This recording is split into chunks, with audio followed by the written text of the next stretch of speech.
back, everybody. Today we're going to be going over the recent events that have happened in Paris, France, and some lessons to learn from them. One thing that the military community and as well as law enforcement does pretty well is a hot wash or an AAR after action review. Whenever there's a kinetic action, whether it be a fight, a gunfight, whatever the case may be, so that way if mistakes were made, they can be identified and hopefully not made again. So that's what we're going to go over here for the law-abiding citizen here in this case.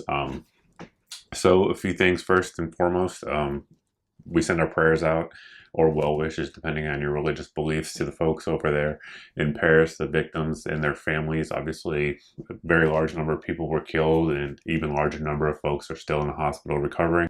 Some of them may not make it, so it's very unfortunate. And that's why I think we really do need to learn from these types of incidents. So as of you guys who watch a lot of news know, recently, before this week's attack, a few months back, there was an attack on the Charlie Hebdo facility there in France. So sort of a similar type of attack, multiple attackers with quote unquote assault weapons, AK variants, and they were out just indiscriminately killing folks brutally with no mercy, no regard for life whatsoever. Even following that attack, one thing we learned there that we see in a lot of these shootings is that the only thing that stops a madman with a gun is a good guy with a gun. So that's what happened there. Yet France, while they do actually have a relatively high percentage of gun ownership for Europe anyway, has very restrictive laws about carrying them, and they also have some sort of like paperwork nightmare that you have to go through. I'm not a legal expert on the French gun rights laws, but I do know that they do have more than the average country, at least for European standards, but having them out in the street and being able to use them at a moment's notice, which is exactly what you need in these types of attacks, even after the Charlie Hebdo attack, hasn't happened, as you guys saw last night. So it's unfortunate, but those types of gun control laws do not work. Obviously, they prevent people from having immediate access to their guns, which in these types of attacks is exactly what you need. The only thing that's going to stop a madman with a gun is a good guy with a gun. So for those of you here in America who are watching this or live in other nations where you have the ability to carry a firearm on you, ensure that you do it. Ensure you do it at all times, because those folks were just going to a concert, a soccer match. There were people out there outside of a restaurant who were caught in the crossfire. So anywhere, you never know when it could happen, and you need to be ready to ensure that you can protect your life and those around you, obviously.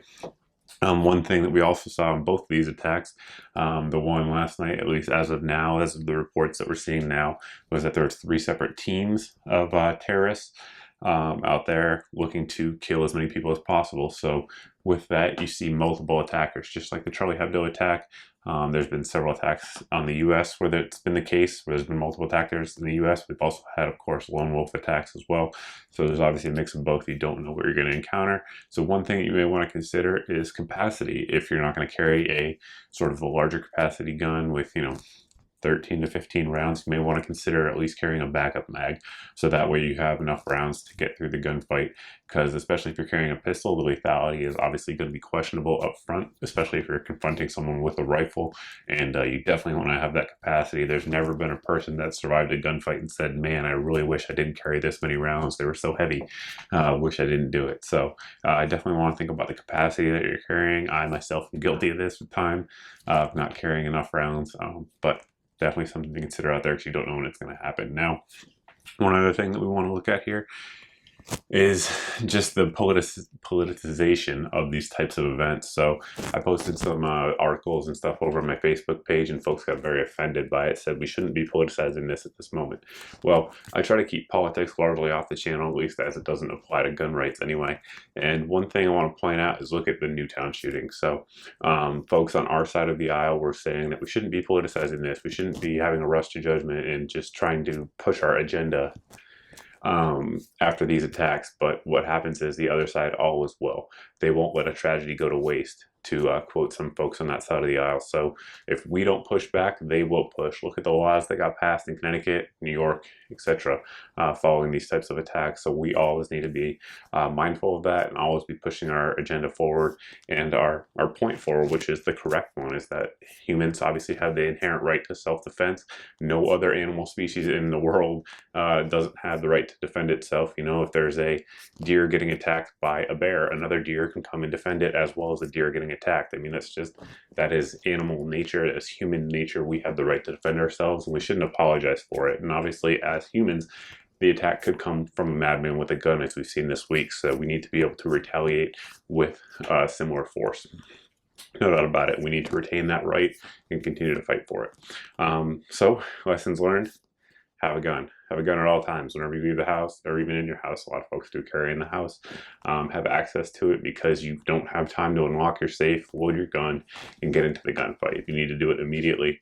And that's definitely one thing to learn. Take a look at capacity, because multiple attackers are out there, and it is a very common threat, whether it be terrorist madmen like this, or whether it be criminal actors. And additionally, never let up on the fight to maintain our gun rights. If you guys have any questions or anything like that, you can always post below in the comments section. If you have an opinion on the story, or you don't like what I said, or you do like what I said, by all means post below in the comments section. Thanks for watching, thanks for subscribing, and I hope to see you in the next video.